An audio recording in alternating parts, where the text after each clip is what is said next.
And also the local sand, which was calcareous with lots of seashell in it, that would actually give very abundant crops. And that meant that poor people, people living on marginal soils in remote areas, began to rely more and more on the potato. It seemed to spell abundance, and the dependence therefore was great. All the good land in 17th century Ireland was owned by absentee landlords. But the potato enabled a family of 5 or 6 to survive on less than an acre, eating nothing but potatoes moistened with a little milk. The population soared, increasing 5-fold in a century. But then in 1845, something terrible appeared in the potato fields. Brown spot, it's white underneath and white mold in it. A blight destroyed almost the entire crop. The great Irish potato famine had begun. Look here at our parish church, and it's a nice parish church. I think it's simple pre-famine church built around 1835. Joining historian Louis Cullen in a search for evidence of the impact of the famine is Father Hickey, who discovered in this parish church a document of unusual poignancy. Well, Louis, I will show you our parish records here in the parish of Arfadown. They begin around 1822 and they go on to 1866.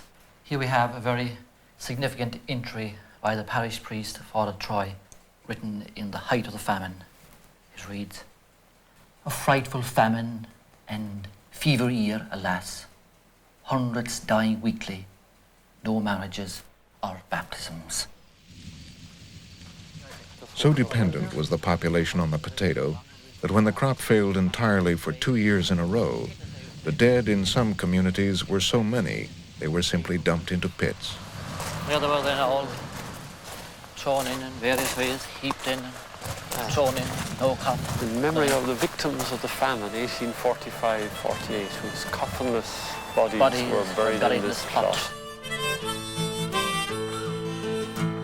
Oh, Father dear, I oft-times hear you speak of Erin's Isle.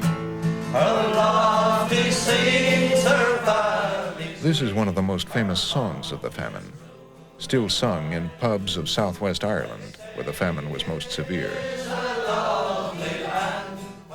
The song is the Ballad of Skibbereen, and it's being sung here in the town of Skibbereen, in memory of those who left.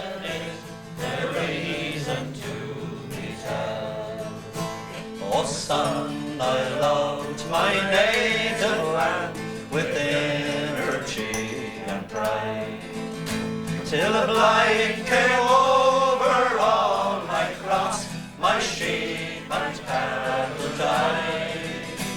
My rent and taxes were to pay, I could not then redeem, and that's the cruel reason why I left old Skibbereen.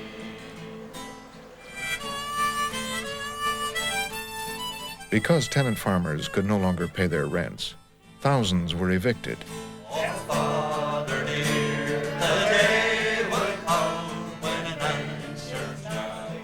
The British government finally began to provide relief, much too late to save many. A million died in the famine. Over 1 million more left their land for good. Many of the emigrants headed for America, where they and their descendants would never forget the failure of the British government to help them.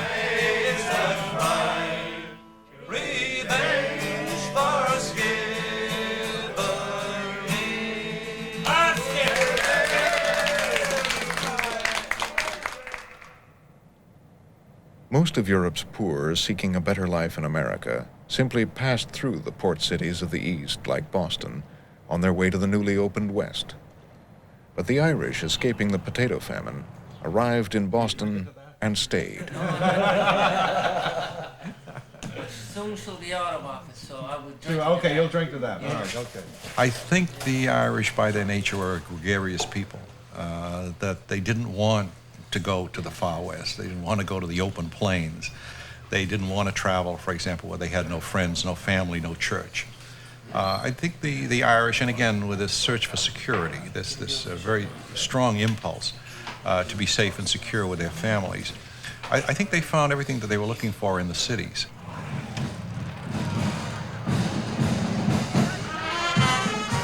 St. Patrick's Day in Boston, a chance for the Irish-American community to celebrate its heritage. Much of that heritage derives from the huge wave of famine immigrants that arrived in the 1850s. Early in the century, there were almost no Irish in Boston.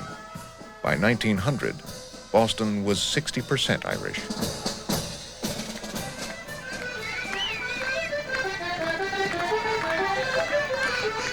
The Irish built Boston. And they also built a new political organization rooted in their experience of being ignored by the British government during the potato famine. A political philosophy that helped shape the modern Democratic Party. What they introduced in the Democratic Party was this philosophy that most of the ethnic people would have, that government really wasn't any good unless it helped people. After all, what was government for? And that government had a responsibility to help the poor, to help the widow, the orphan. I mean, whose function was that? Now, that was not a strong idea in the United States in the 19th century. I mean, nobody thought about the government having any other function but actually politics governing. But the Irish did.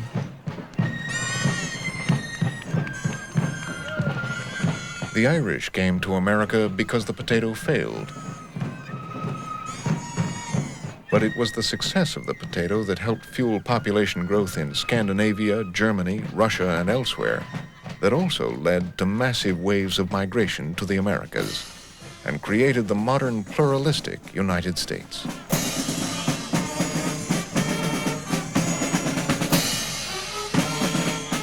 Others, too, came to America because of a crop transplanted from one hemisphere to the other. Sugarcane.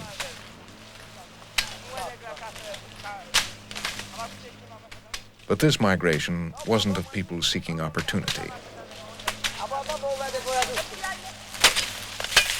Africans began being brought here to the colony Christopher Columbus founded in the Caribbean, Hispaniola, just a few years after Columbus himself brought sugarcane to the island. The Indian population had all but disappeared. The colony's best hope for economic survival was sugarcane grown by enslaved Africans.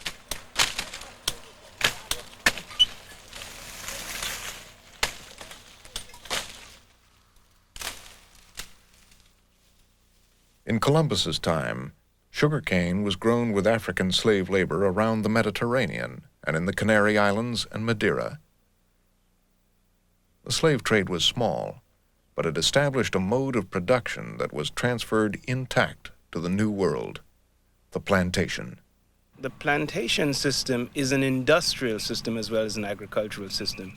It is a merging of both, so that the plantation needed enormous units of labor. This is the factor which in fact stimulated this enormous slave trade and created the African migration. In Europe, the average importation rate was between 600 and 1,000 slaves per year.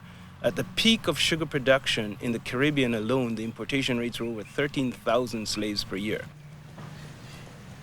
Worthy Park in Jamaica is a plantation dating from a few years after the British captured the island from the Spanish. It was the destination of thousands of Africans for the 150 years it used slave labor to cut and process sugarcane.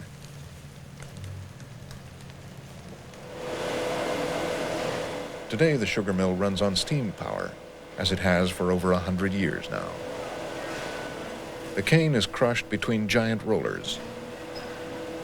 The liquid is processed and boiled in huge vats until the sugar begins to crystallize.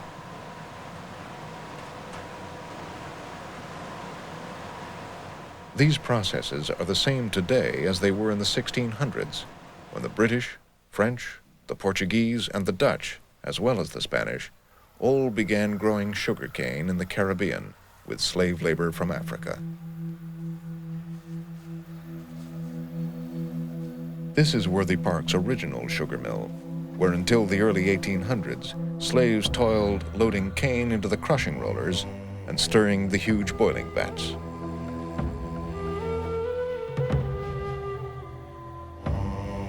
During the harvest season, 6 months out of the year, the factory worked 24 hours a day.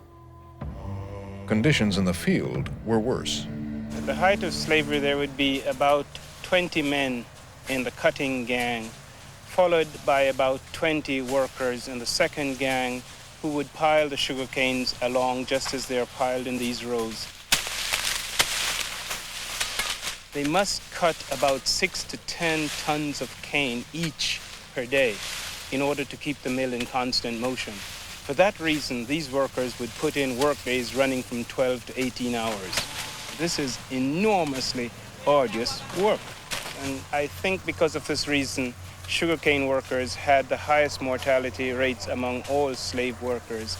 And sugarcane estates, in fact, had the highest death rates among all populations in the New World.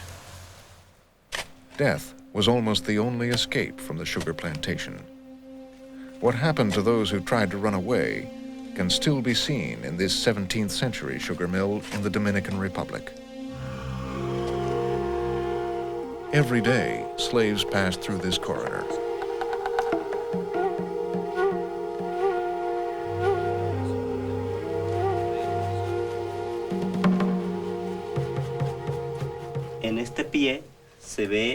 In this footprint, there's a heel and 5 toes. This is a complete foot. Nearby is the footprint of a slave who suffered the common punishment for running away and getting caught. Here, we see only a stump. We can't see the outline of the foot because the whole front part has been cut off. The day we found the footprint, I shivered because never before, in many years doing archaeology, have I found such a terrible thing, something so palpable that spoke for itself. I had goosebumps all over my body. It's like traveling in time and feeling the torture these men suffered.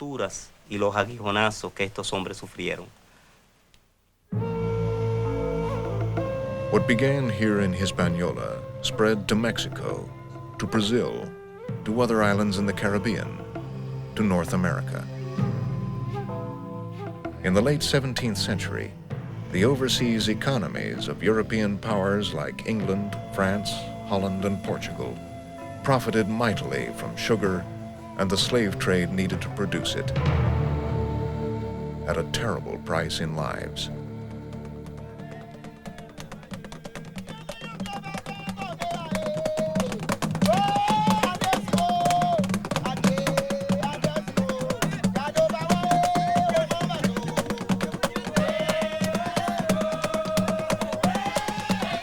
Slavery lasted for 300 years in the Caribbean.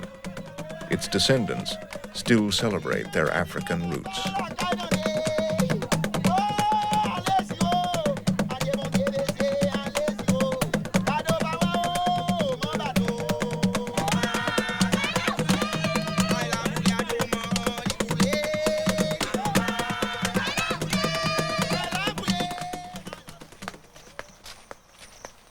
This is Nigeria, one of the regions of West and Central Africa that lost millions of its people in the slave trade to the Americas.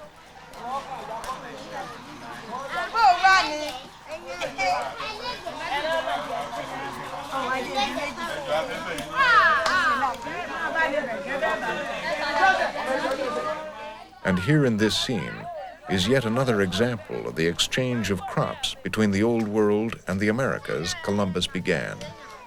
A crop that is here because of the slave trade. This is cassava, a root Columbus himself saw being grown in the Caribbean by Indians. The slave traders took cassava to Africa within a